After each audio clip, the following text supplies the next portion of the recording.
Un segundo.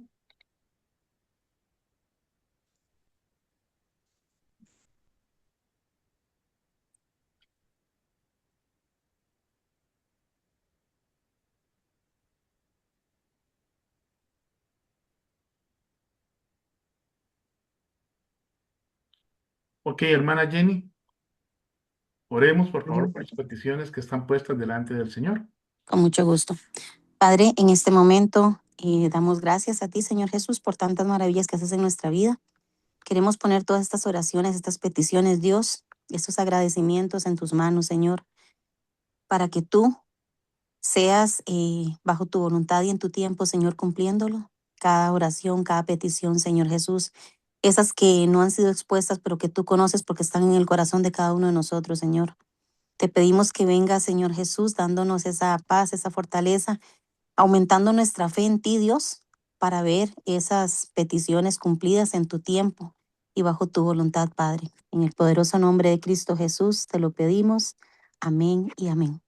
Amén. Amén. Amén. Muchas gracias, hermana. Bueno, estamos estudiando las oraciones de Jesús y la semana pasada vimos la primera oración de Jesús en la cruz del Calvario.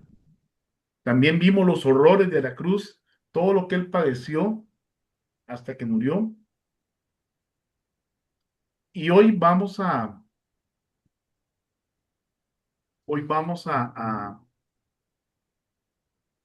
ver la segunda oración. Antes de compartir, quiero revisar, hay hermanos que siempre se conectan y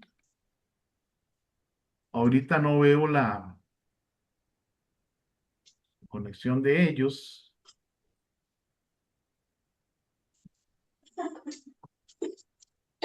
Muy bien. Creí que no había mandado un enlace, pero sí lo envié. Bien, mis hermanos. Voy a compartirles entonces la pantalla.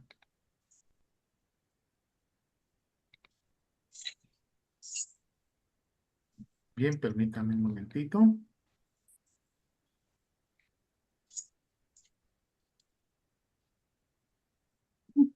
Y vamos a compartir pantalla con ustedes. Bien. Aquí está.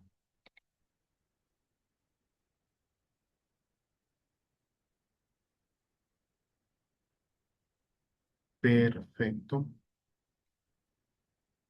Perfecto.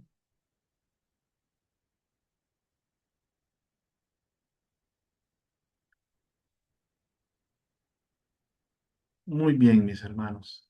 Ya lo tengo listo. Ahora sí están viendo ustedes la diapositiva que dice las oraciones de Jesús en la cruz. Segunda oración. Sí, Sí, amén. señor. Perfecto. Entonces, vamos a arrancar, mis hermanos, y voy a elevar una oración antes de comenzar. También, Padre, gracias por tu palabra, Señor. Gracias por las cosas que nos das cada día, Padre, porque tú eres generoso y bueno con nosotros. También gracias, Señor, por tu palabra, pero gracias sobre todo por haber enviado a tu Hijo Jesús a morir en la cruz por nosotros. Gracias porque Él, siendo inocente, aceptó llevar el castigo por nuestros pecados en su cuerpo, Señor. Gracias en el nombre de Cristo Jesús. Ahora te pido que me des sabiduría para poder compartir con mis hermanos lo que tú ya me has enseñado, Señor. En el nombre de Jesús oramos. Amén. Bien, ahora estamos ah, en Mateo 27:46. Mateo 27:45 y 46 dice, y desde la hora sexta hubo tinieblas sobre toda la tierra hasta la hora novena. Cerca de la hora novena, Jesús clamó a gran voz diciendo, Elí, Elí, lama sabactani, esto es, Dios mío, ¿por qué me has desamparado? Esta oración de Jesús presenta varias dificultades para ser explicada con la contundencia requerida y para ser entendida plenamente por nosotros. ¿Por qué presenta varias dificultades? Bueno, hay tres preguntas que vamos a tratar de responder en el día de hoy.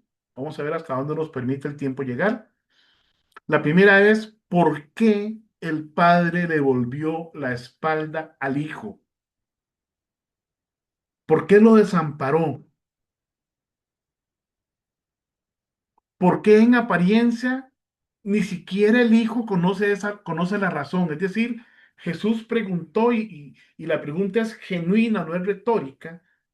Jesús preguntó, ¿por qué me has desamparado? Él sabía que él era inocente, él sabía que nunca había pecado, él sabía que no merecía que el Padre cortara su comunión con él. Y por eso él pregunta, ¿por qué me has desamparado? Y la tercera pregunta es, ¿por qué se tenía que derramar la sangre de un inocente para lograr el perdón de pecados para nosotros?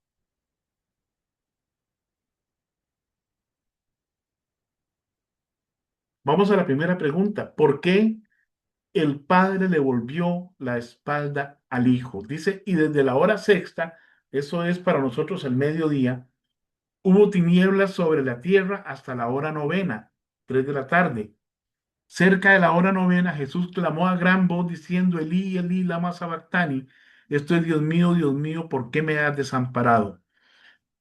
No voy a profundizar mucho en la primera parte sobre las tinieblas, solamente vamos a decir que está documentado históricamente ese tiempo de oscuridad. Vamos a esperar que este hermano entre para darle tiempo y que no se nos quede. Bienvenido, Luis, que Dios te bendiga.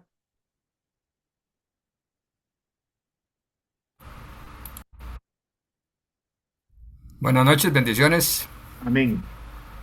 Bueno, estamos viendo las oraciones de Jesús, la segunda oración en la cruz que dice, Elí, Elí, lama sabactani, Dios mío, ¿por qué me has desamparado?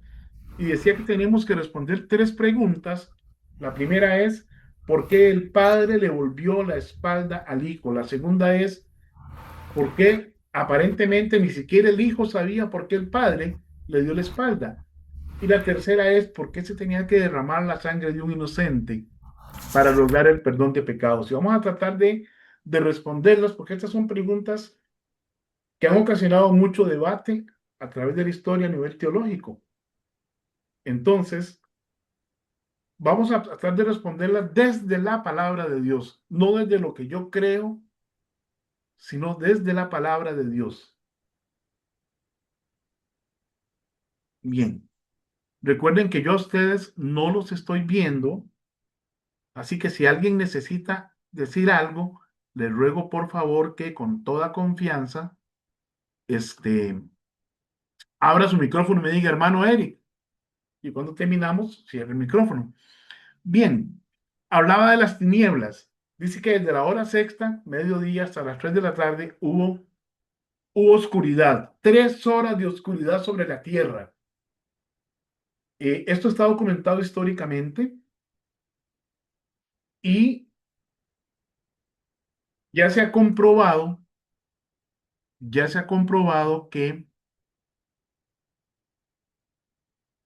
este, que no fue un eclipse. Es decir, una de las teorías que había sobre esa oscuridad es que había habido un eclipse de sol, pero resulta que un eclipse de sol en un determinado lugar no dura más de 7 minutos por la rotación de la Tierra y la oscuridad fue de 3 horas. Además, la NASA ya hizo sus cálculos y en esas fechas en las que murió Jesucristo, hay dos fechas posibles, el año 30, 7 de abril del año 30 o 7 de abril del año 33.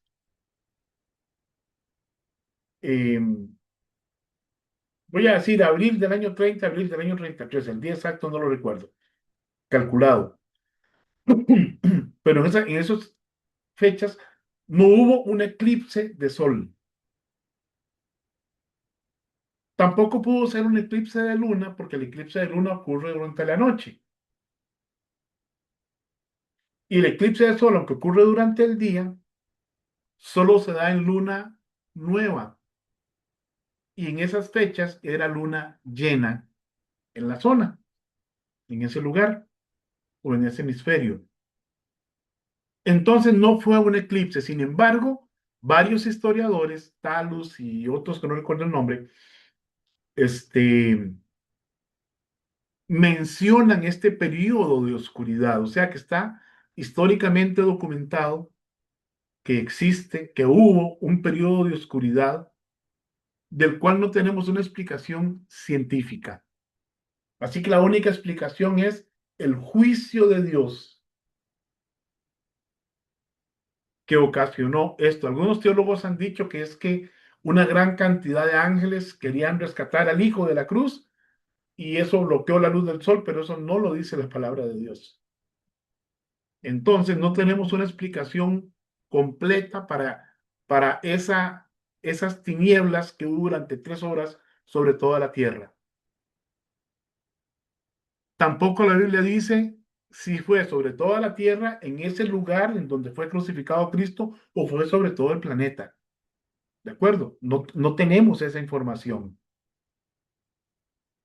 Lo que sí dice es que hubo tinieblas y eso representa el juicio de Dios. Ese juicio estaba cayendo sobre la persona de Cristo en ese momento. Y vamos a responder entonces con la palabra de Dios por qué el Padre le volvió la espalda al Hijo. Ustedes recuerdan cuando estudiamos la oración en Getsemaní, que muchos eruditos coincidían en que el temor de Cristo, cuando estaba allí en Getsemaní, que él estaba tan angustiado que dijo, mi alma está angustiada hasta la muerte, y que Lucas describe que su sudor era como enormes gotas de sangre que caían hasta la tierra, que ese temor no era por el maltrato físico que iba a sufrir, él sabía que lo iba a sufrir, y no era porque iba a morir. Recuerden que en Juan 10 él dice, yo pongo mi vida, nadie me la quita, tengo poder para ponerla y tengo poder para volverla a tomar, por eso me ama el Padre. Así que la muerte no era el obstáculo, sino que él temía convertirse en pecado, porque sabía que eso cortaría su comunión con el Padre. Y eso era lo que él más temía. Ahora, pero alguno dirá, pues que era Dios. Bueno, ya vamos a avanzar sobre ese tema para ver cómo enfrentó Jesucristo la cruz y el juicio que cayó sobre él por causa de nuestro pecado. Dice Primera de Pedro 2:20 al 24, pues qué gloria es si pecando sois abofeteados y lo soportáis, mas si haciendo lo bueno sufrís y lo soportáis, esto ciertamente es aprobado delante de Dios. Pues para esto fuisteis llamados, porque también Cristo padeció por nosotros, dejándonos ejemplo para que sigáis sus pisadas, el cual no hizo pecado, ni se halló engaño en su boca, quien cuando le maldecían no respondía con maldición, cuando padecía no amenazaba, sino que encomendaba la causa al que juzga justamente. Recuerden, él dijo en la primera oración en la cruz, Padre, perdónalos porque no saben lo que hacen. Verso 24, quien llevó él mismo nuestros pecados en su cuerpo sobre el madero, para que nosotros, estando muertos a los pecados, vivamos a la justicia y por cuya herida fuisteis sanados. Primera de Pedro 3:18 nos dice, porque también Cristo padeció una sola vez por los pecados, el justo por los injustos, para llevarnos a Dios, siendo a la verdad muerto en la carne, pero vivificado en espíritu. Una de las respuestas que más he escuchado desde el púlpito es que el Padre en su santidad no pudo tener delante de él toda la carga de pecado que fue imputada a su Hijo, Jesucristo. Aunque era inocente y nunca pecó, Él aceptó voluntariamente la culpa y el castigo por nuestros pecados. Ese castigo no era solamente morir en la cruz en nuestro lugar, sino sufrir la separación de Dios por causa del pecado. Es decir, hubo un corte de comunicación a nivel judicial. ¿Sí me explico? Dios estaba dejando caer su ira sobre ese hombre llamado Jesús, porque él estaba haciéndose a sí mismo culpable de los pecados de toda la humanidad, de sus pecados y de mis pecados. Entonces, ese castigo no era solamente morir en la cruz en nuestro lugar, sino sufrir la separación de Dios por causa del pecado. Es probable, como vimos en el estudio de la oración en Getsemaní, que esa separación del Padre por causa de nuestro pecado sobre Cristo era lo que él más temía, por el horror de verse incomunicado de su Padre Dios. Jesús cita en esta frase, Dios mío, ¿por qué me has desamparado? El Salmo 22:1. Dios mío, ¿por qué me has desamparado? ¿Por qué estás tan lejos de mi salvación y de las palabras de mi clamor? Salmos 22:1. La palabra traducida para expresar abandono que sufrió Jesús por parte del Padre es una palabra que implica abandonar, dejar o desamparar realmente, no figuradamente. Es decir, la barrera que se formó entre Cristo y el Padre fue real. Cristo sintió la separación de Dios. Él sintió la muerte espiritual.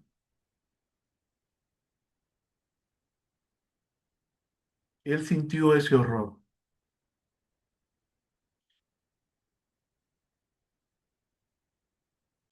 La forma de la pregunta de Cristo, Dios mío, ¿por qué me has desamparado? La forma en que se expresa en el griego no es retórica tampoco, es real. Jesús, hombre, no encuentra una razón para recibir ese horrible castigo. Él no teme la muerte porque sabe que va a resucitar y va a resucitar con un cuerpo glorioso. Él sabe que fue a la cruz voluntariamente porque tiene el poder para evitarlo y decidió no usarlo. Literalmente Jesús no está recitando simbólicamente, sino identificando su experiencia actual como el cumplimiento pleno del Salmo 22. En Salmo 22 uno dice, ¿por qué me has desamparado? En Salmos 22:16 dice, horadaron mis pies y mis manos. Sí, sus manos y sus pies fueron atravesados por los clavos. Salmo 22:18, repartieron entre sí mis vestidos.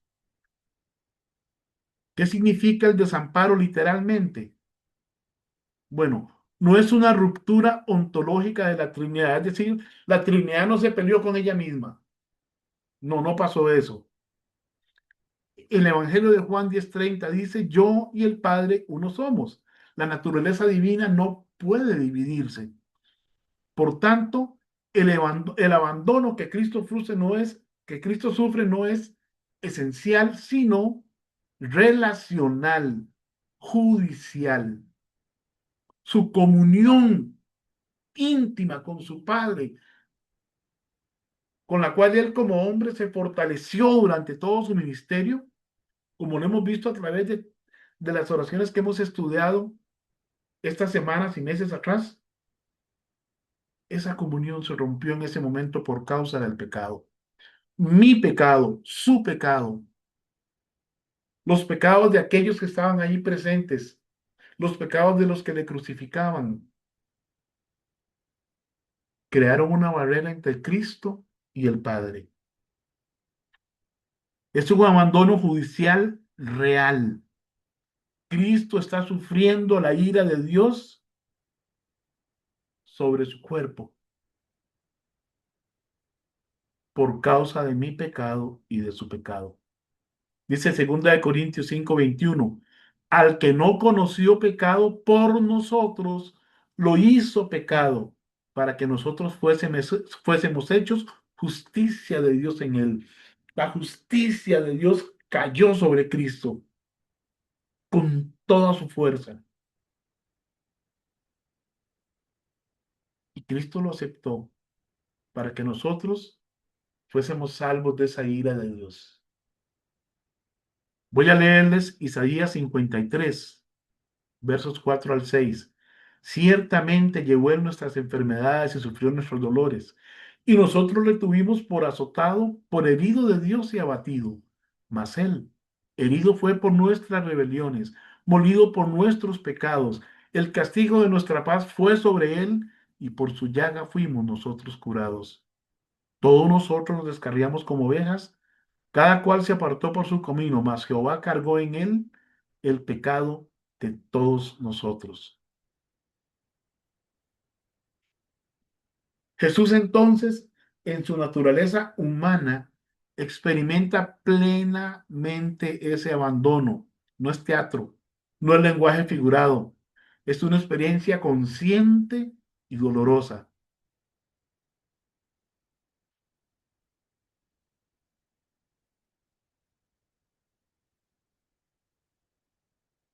En cuanto a las tinieblas, en Mateo 27:45, vuelvo allá.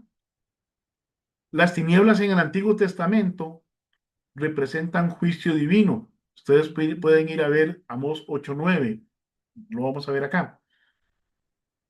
Y contextualmente, el clamor ocurre en medio del juicio de Dios, no en un momento simbólico. Es decir, el juicio de Dios está cayendo sobre ese hombre llamado Jesús. Y en ese momento él clama, Padre, ¿por qué? Dios mío, ¿por qué me has desamparado? Voy a leerles algunas conclusiones o frases de teólogos importantes contemporáneos. La mayoría de ellos, no, creo que ya todos los que voy a mencionar ya partieron con el Señor, pero es interesante lo que dicen. John MacArthur dijo, en la cruz Dios trató a Cristo como si hubiera cometido todos los pecados de todos los que creerían, y en ese momento le retiró la comunión. Dios trató a Cristo como si Él fuera yo, pero Cristo se puso en mi lugar, me defendió. Eso último es mío. Charles Hodge dice, este abandono fue la retirada del favor divino, la imposición real del castigo debido al pecado. Recuerden que Romanos 6:23 dice, porque la paga del pecado es muerte. Jesucristo sufrió esa clase de muerte en ese momento por usted y por mí.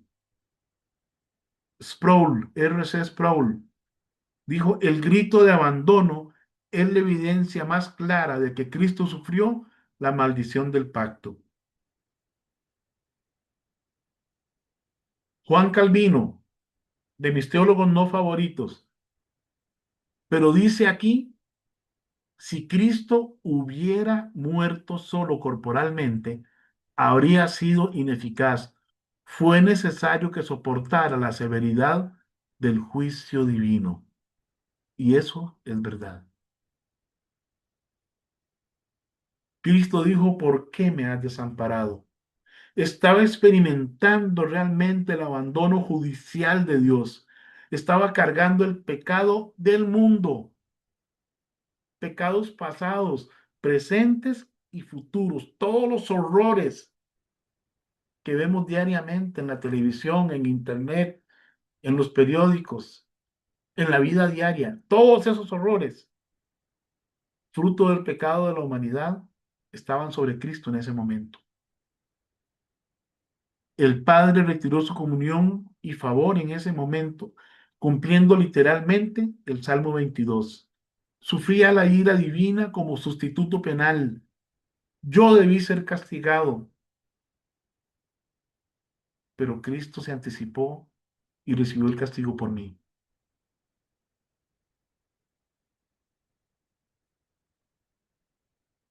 El Hijo de Dios, aunque santo e inocente, es tratado como pecado. Vea que no digo como pecador, digo como pecado, como todo lo que Dios rechaza, detesta, porque Él no soporta el pecado en su presencia, para que los pecadores seamos tratados como justos. Dios Padre retiró el consuelo, la comunión sensible y el favor, y trata al Hijo como portador de mi pecado y de su pecado. Este desamparo es real, es objetivo y es necesario para que nosotros pudiéramos alcanzar el perdón.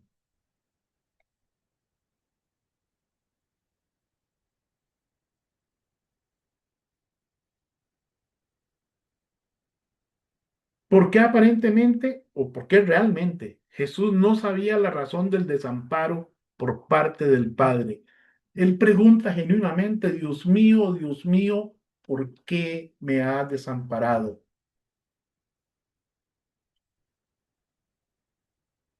Vamos a Filipenses 2:5 al 8.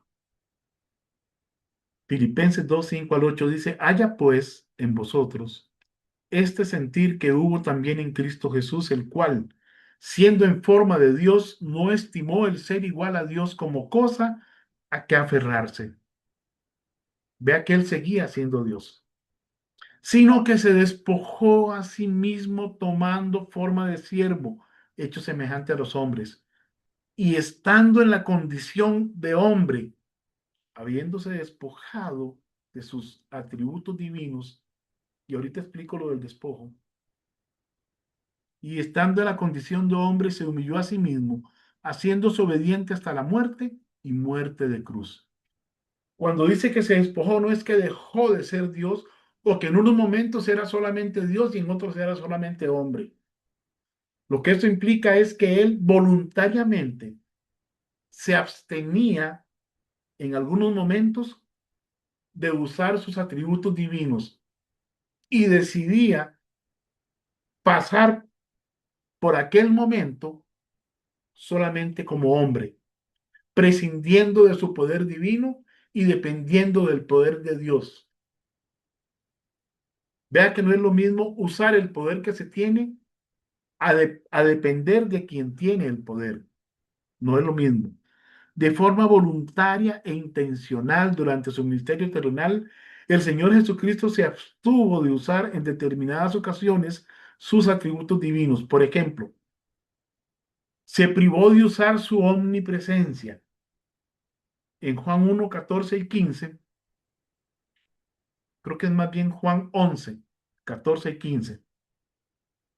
Juan 11, 14 y 15. Dice, entonces Jesús les dijo claramente, Lázaro ha muerto, y me alegro por vosotros de no haber estado allí para que creáis, mas vamos a él. Recuerden que le habían dicho a Jesús que su amigo Lázaro estaba muy enfermo y Jesús se quedó en la ciudad donde estaba, a pesar de que estaba muy cerca. Y luego le mandaron a decir, Lázaro murió y aún así se quedó más tiempo. Cuando llegó tenía como 4 días de muerto. ¿Jesús pudo estar en los dos lados al mismo tiempo? Sí. ¿Pudo desde donde estaba simplemente dar la orden como Dios que era y Lázaro no hubiera muerto? Sí. Pero para la gloria de Dios, simplemente dejó pasar el momento, se abstuvo de estar allá, se abstuvo de usar su poder y lo usó cuando ya Lázaro había muerto y no había duda alguna de que estaba muerto. Tiene 4 días y hiede, le dijo la hermana de Lázaro.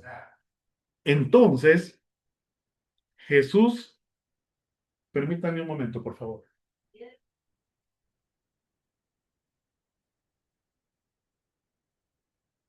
Entonces,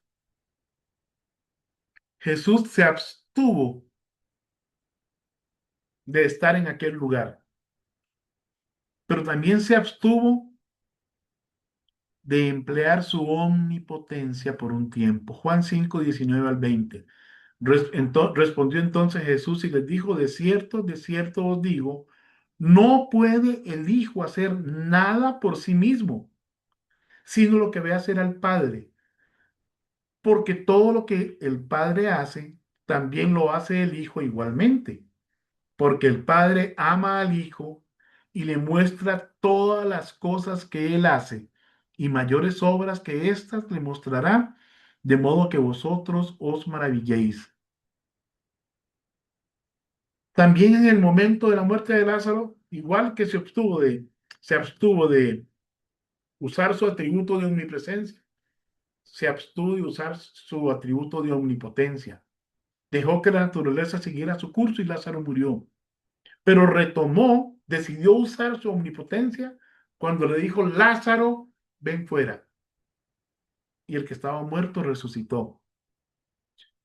Aquí en Juan 5, 19 y 20 nos dice que él voluntariamente se abstiene. Él dice, no puede el Hijo hacer nada por sí mismo, sino lo que ve hacer al Padre. Es decir, como hombre se somete a la voluntad de Dios.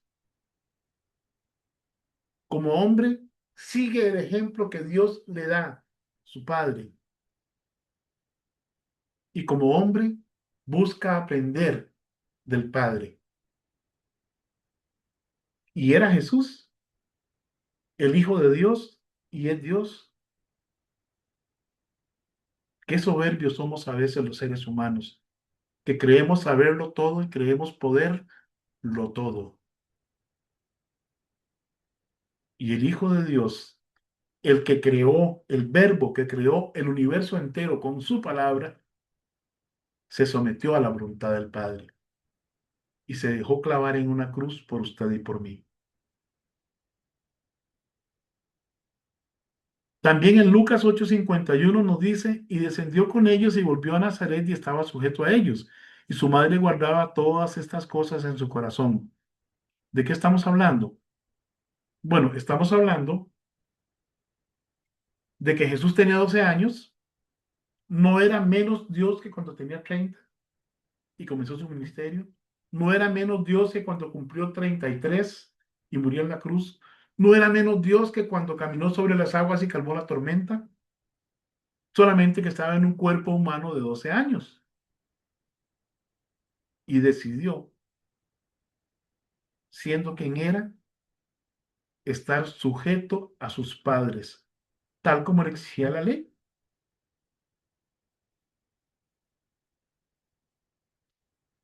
También se privó a sí mismo de usar su omnisciencia. Recuerden que hay un pasaje que dice que Jesús, sabiendo todas las cosas, y luego nos habla las intenciones de los fariseos y de los judíos. Veamos en Lucas 2:40, Jesús de 12 años se queda en el templo sin el conocimiento de María y de José. Y el niño crecía y se fortalecía y se llenaba de sabiduría y la gracia de Dios estaba sobre él.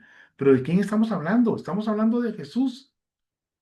En él habitaba plenamente toda la deidad, pero se autolimitó y aprendió como aprende cualquiera de nosotros.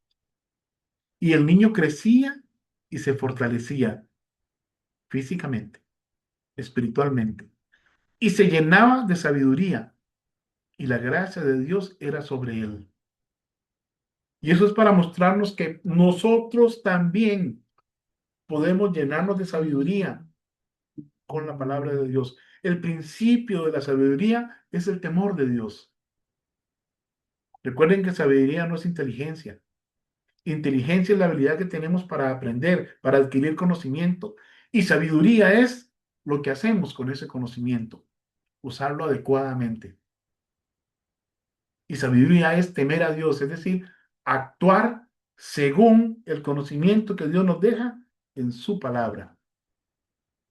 Lucas 2:51, camino a la casa de Jairo, una mujer que padecía un flujo de sangre le toca y es sanada. Y entonces Jesús dijo, ¿quién es el que me ha tocado? Y negando todo, dijo Pedro y los que con él estaban, Maestro, la multitud te aprieta y te oprime y dices, ¿quién es el que me ha tocado?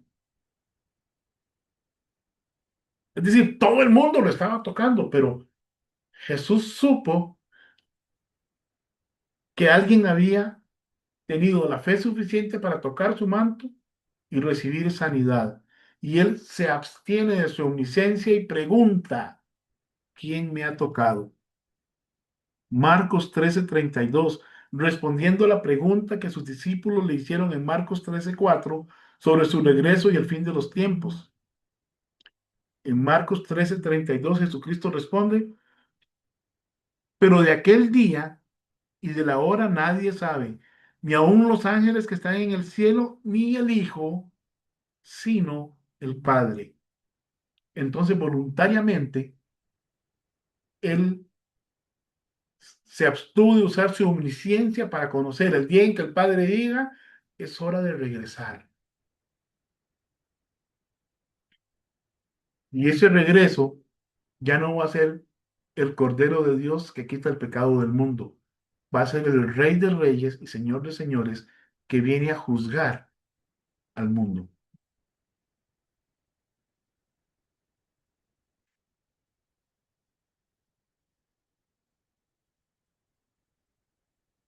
¿Por qué se tenía que derramar la sangre de un inocente?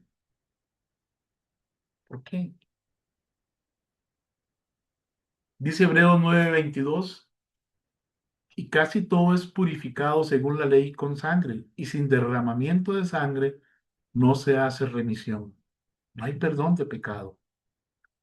Primera de Pedro 2:20 al 24, pues, ¿qué gloria es si pecando sois abofeteados y lo soportáis? Mas si haciendo lo bueno sufrís y lo soportáis, esto ciertamente es aprobado delante de Dios. Pues para esto fuisteis llamados, porque también Cristo padeció por nosotros dejándonos ejemplo para que sigáis sus pisadas, el cual no hizo pecado ni se halló engaño en su boca, quien cuando le maldecían no respondía con maldición, cuando padecía no amenazaba, sino que encomendaba la causa al que juzga justamente, quien llevó él mismo nuestros pecados en su cuerpo sobre el madero, para que nosotros, estando muertos a los pecados, vivamos a la justicia y por cuya herida fuisteis sanados. Y les voy a leer Isaías 53, el capítulo completo, son 10 o 12 versículos. No es tan largo, pero tratemos de cerrar nuestros ojos y de imaginarnos la escena, Cristo siendo torturado, Cristo siendo sacrificado por nosotros, mientras Isaías describe su sufrimiento. ¿Quién ha creído a nuestro anuncio? ¿Y sobre quién se ha manifestado el brazo de Jehová? Subirá cual renuevo delante de él, y como raíz de tierra seca, no hay parecer en él ni hermosura. Le veremos más sin atractivo para que le deseemos. Despreciado y desechado entre los hombres, varón de dolores, experimentado en quebranto, y como que escondimos de él el rostro. Fue menospreciado y no lo estimamos. Ciertamente llevó él nuestras enfermedades y sufrió nuestros dolores, y nosotros le tuvimos por azotado, por herido de Dios y abatido. Mas él herido fue por nuestras rebeliones, molido por nuestros pecados, el castigo de nuestra paz fue sobre él, y por su llaga fuimos nosotros curados. Todos nosotros nos descarriamos como ovejas, cada cual se apartó por su camino. Mas Jehová cargó en él el pecado de todos nosotros. Angustiado él y afligido, no abrió su boca. Como cordero fue llevado al matadero, y como oveja delante de sus trasquiladores enmudeció y no abrió su boca. Por cárcel y juicio fue quitado. ¿Y su generación, quién la contará? Porque fue cortado de la tierra de los vivientes, y por la rebelión de mi pueblo fue herido. Y se dispuso con los impíos su sepultura, mas con los ricos fue en su muerte, aunque nunca hizo maldad, ni hubo engaño en su boca. Con todo Jehová quiso quebrantarlo, sujetándole a padecimiento. Cuando haya puesto su vida en expiación por el pecado, verá linaje. Vivirá por largos días, y la voluntad de Jehová será en su mano prosperada. Verá el fruto de la aflicción de su alma y quedará satisfecho.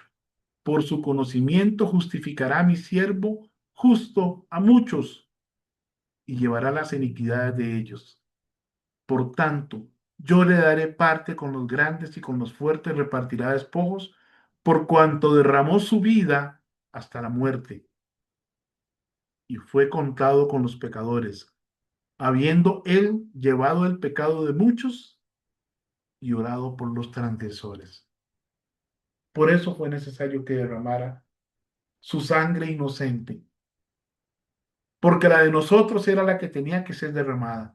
Mi sangre, mi vida tenía que ser cortada, pero hallé gracia en sus ojos. Y cuando me arrepentí por fe, Él me eligió en Cristo para ser conformado a la imagen de su Hijo. Y a usted también. Y es una invitación abierta. Dios no eligió a unos pocos o muchos, como queramos verlo, para ir al cielo y menospreció a otros para que fueran lanzados al infierno. Dios no hace acepción de personas. La oportunidad está abierta para todos. Y si bien Dios sabe quién se va a arrepentir y quién no, la oportunidad sigue abierta. Dios no influencia esa decisión. Esa es una decisión que le toca al hombre. Si hay alguien en este foro, aquí en Zoom o en Facebook, que nos ve ahora o va a ver esta o está viendo esta transmisión en algún momento y que no tiene seguridad de si al morir su alma va al cielo, déjeme decirle que usted necesita arrepentirse. ¿Qué es arrepentirse? Es sentir dolor y temor porque su pecado ofende a un Dios que es santo, pero que nos amó tanto que envió a su Hijo Jesús a morir en la cruz, en su lugar. Jesucristo tomó la cruz y murió en su lugar. Él tomó su lugar en la cruz. Y si usted se arrepiente de su pecado, si usted dice, yo renuncio a esta vida pecaminosa y voy a empezar a buscar la santidad en Dios y pide perdón a Dios, invoca el nombre de Jesús y le acepta en su corazón como su Salvador personal, según lo que expresa Juan 1, 11 y 12, dice más a lo suyo vino y los suyos no le recibieron, mas a todos los que le recibieron, a los que creen en su nombre, les dio potestad de ser hechos hijos de Dios. Dios le va a dar a usted el derecho de ser un hijo de Él. Le va a adoptar como hijo. Y usted no tendrá que sufrir los horrores del infierno. La única forma es por medio de la obra de Cristo. Sus obras, mis obras, las obras de cualquiera, no sirven para alcanzar la salvación. No podemos ayudarle a Dios a salvarnos. Él ya hizo todo en la cruz.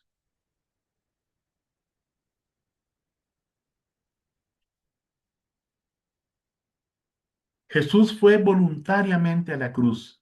Juan 10, 17 y 18 nos dice, por eso me ama el Padre, porque yo pongo mi vida para volverla a tomar. Nadie me la quita, sino que yo de mí mismo la pongo.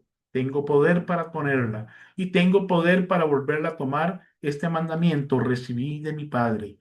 Jesús se abstuvo de usar sus poderes divinos y sufrió el castigo en la cruz como humano, como un simple mortal. Haya pues en vosotros este sentir que hubo en Cristo Jesús, el cual, siendo en forma de Dios, no estimó el ser igual a Dios como cosa que aferrarse, sino que se despojó a sí mismo tomando forma de siervo, hecho semejante a los hombres, y estando en la condición de hombre, se humilló a sí mismo, haciéndose obediente hasta la muerte y muerte de cruz. Filipenses 2, 5 al 8. En Hebreos 5, 7 nos dice, y Cristo en los días de su carne, como hombre, como humano, como mortal, ofreciendo ruegos y súplicas con gran clamor y lágrimas al que le podía librar de la muerte, fue oído a causa de su temor reverente. Dios Padre entregó a su único Hijo para que en Él tengamos salvación y vida eterna. Romanos 8, 31 al 34 nos dice, ¿qué pues diremos a esto? Si Dios es por nosotros, ¿quién contra nosotros?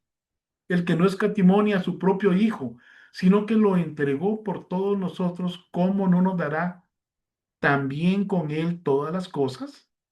¿Quién acusará a los escogidos de Dios? Dios es el que justifica. ¿Quién es quién es el que condenará? Cristo es el que murió, más aún, el que también resucitó, el que además está a la diestra de Dios, el que también intercede por nosotros. Jesús murió en la cruz para poder darnos la vida eterna a nosotros. Primera de Pedro 3:18. Porque también Cristo padeció una sola vez por los pecados, el justo por los injustos para llevarnos a Dios, siendo a la verdad muerto en la carne, pero vivificado en espíritu. Romanos 5:8.